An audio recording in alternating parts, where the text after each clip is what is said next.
नमस्कार दोस्तों, स्वागत करता हूं आपका एनसीईआरटी फिजिक्स में। तो गाइस, आज के टॉपिक का नाम है हमारा dimensional formula and dimensional equation. तो दोस्तों, आज की हमारी इस वीडियो में हम डिस्कस करेंगे कि फिजिकल क्वांटिटीज़ के डायमेंशंस कैसे फाइंड करते हैं, उनकी यूनिट्स कैसे फाइंड करते हैं। ठीक है दोस्तों, तो चलिए इसी के साथ हम शुरुआत करते हैं। तो गाइस, सबसे पहले हम पढ़ेंगे कि इक्वेशन क्या होती है, डायमेंशनल इक्वेशन क्या होती है। ठीक है दोस्तों, चलिए इसको हम पढ़ते हैं थ्योरेटिकली कैसे क्या है। ठीक है दोस्तों, an equation obtained by equating a physical quantity with its dimensional formula is called dimensional equation. एक कोई इक्वेशन जो कि किसी फिजिकल क्वांटिटी के डायमेंशनल फार्मूला को रिप्रेजेंट करती है, ठीक है दोस्तों, उसको हम डायमेंशनल इक्वेशन कहते हैं। जैसे तो हमारी 7 फंडामेंटल क्वांटिटीज़ होती हैं, बट नॉर्मली हम जनरल यूज़ में 3 ही लेते हैं ज़्यादातर। बट अगर ज़्यादा की यूज़ मतलब हमको ज़रूरत पड़ती है तो हम उनको भी लेते हैं। ठीक है दोस्तों, तो यहाँ पे हमने 3 को ही कंसीडर किया है, उसी की हेल्प से मोस्टली हमारी डायमेंशनल इक्वेशन सॉल्व हो जाती हैं। तो गाइस, यहाँ पे वॉल्यूम की हमारी ml3t0, स्पीड की है हमारी mlt-1, फोर्स की होती है mlt-2 एंड डेंसिटी की होती है ml-3t0। ठीक है दोस्तों, तो दोस्तों इनको हम आगे पढ़ेंगे कि हम कैसे निकालेंगे। ठीक है दोस्तों, चलिए हम थोड़ा आगे बढ़ते हैं। दोस्तों इस तरह की रिप्रेजेंटेशन में हम मैग्नीट्यूड कंसीडर नहीं करते हैं दोस्तों। इस कॉन्टेस्ट में मीन्स इस तरह के रिप्रेजेंटेशन में जैसे मान लीजिए change in velocity, average velocity, speed, ये सभी इक्विवेलेंट होती हैं। ठीक है दोस्तों, इनमें कोई मतलब ना ही मतलब स्पेशलाइजेशन कुछ नहीं होता है, सारी इक्विवेलेंट होती हैं।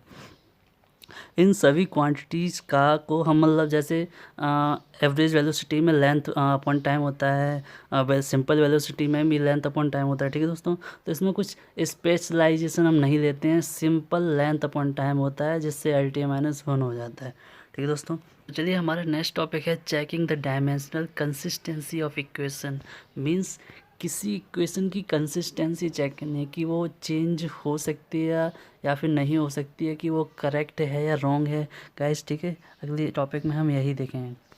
गाइस, एक बात नोट करके लिख लो दोस्तों कि हमेशा सेम डायमेंशनल की फिजिकल क्वांटिटीज़ को ही हम ऐड और सब्ट्रैक्ट कर सकते हैं। ठीक है, हमेशा सेम डायमेंशन की फिजिकल क्वांटिटीज़ को ही हम ऐड और सब्ट्रैक्ट कर सकते हैं। ठीक है दोस्तों, इसी प्रिंसिपल को हम होमोजेनिटी ऑफ डायमेंशंस कहते हैं। ठीक है दोस्तों, सेम टाइप की क्वांटिटीज़ को ही हम ऐड और सब्ट्रैक्ट कर सकते हैं।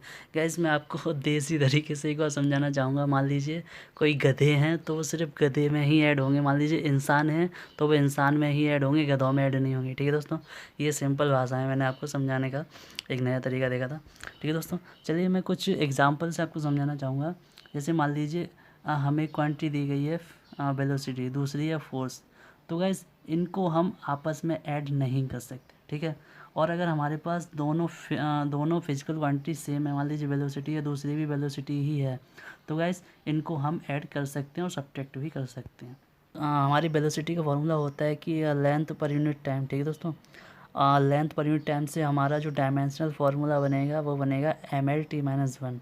बट गाइस, अगर LHS और RHS दोनों साइड अगर LT-1 नहीं आता है तो गाइस हमारी जो इक्वेशन होगी वो इनकंसिस्टेंट होगी, मीन्स रॉन्ग होगी। अगर हमेशा दोनों साइड LHS और RHS में LT-1 ही आना चाहिए, तभी हमारी डायमेंशनल इक्वेशन करेक्ट होगी। ठीक है दोस्तों, ये मैंने एक एग्जांपल दिया था। बट दोस्तों, कुछ क्वांटिटीज़ ऐसी भी होती हैं जो कि डायमेंशन लेस होती हैं। ठीक है दोस्तों, इनको मैं एग्जांपल से आपको समझाना चाहूँगा। जैसे मान लीजिए एंगल का फॉर्मूला होता है आर्क अपॉन रेडियस। ठीक है दोस्तों, आर्क भी लेंथ होती है एंड रेडियस भी लेंथ होती है। तो गाइस, हमारा लेंथ का होता है L और इसका आर्क का भी लेंथ ही होता है। तो गाइस, ये दोनों कैंसिल आउट हो जाएंगी, तो हमारी जो एंगल यूनिट होगी वो डायमेंशन लेस होती है। ठीक है दोस्तों, एक मैं एग्जांपल और देना चाहूँगा आपको।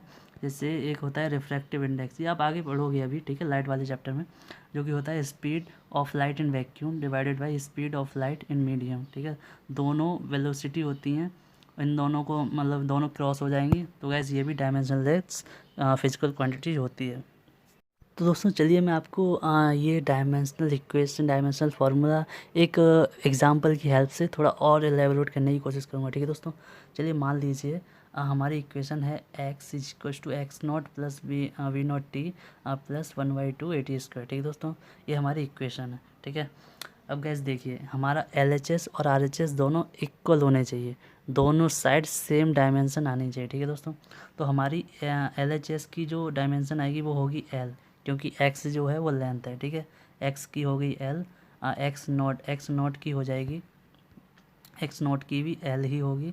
v नॉट टी, v की होती है LT-1 एंड टाइम की t, ठीक है दोस्तों। तो यहाँ से T-1 एंड t की पावर +1 दोनों कैंसिल आउट हो जाएंगे, यहाँ पे सिर्फ L आएगा, ठीक है दोस्तों। और फिर तीसरा टर्म है हमारा हाफ AT²। हाफ तो खैर नंबर को हम कंसीडर नहीं करते हैं, सिर्फ फिजिकल क्वांटिटी को कंसीडर करते हैं। तो a का होता है LT-2 एंड t का t, और t का 2 हो जाएगा। दोनों पावर कैंसिल आउट, यहाँ से भी गाइस L आ जाएगी। तो दोस्तों यहाँ हम देखेंगे कि जो हमारा LHS है वो RHS के इक्वल है, और जिससे कि हमारी डायमेंशनल इक्वेशन जो है वो करेक्ट है, ठीक है दोस्तों। तो गाइस चलिए आज के सेशन में इतना ही। अपनी नेक्स्ट वीडियो में हम सीखेंगे कि जितनी भी फिजिकल क्वांटिटीज़ हैं उनकी यूनिट्स कैसे फाइंड करते हैं, ठीक है। उनकी यूनिट्स जैसे लास्ट में हम लिखते हैं ना मीटर पर सेकंड या फिर मीटर पर सेकंड स्क्वायर, तो गाइस ये हम कैसे फाइंड करेंगे, ठीक है दोस्तों। ये हम अपने नेक्स्ट वीडियो में कल देखेंगे। तो आज के लिए दोस्तों इतना ही।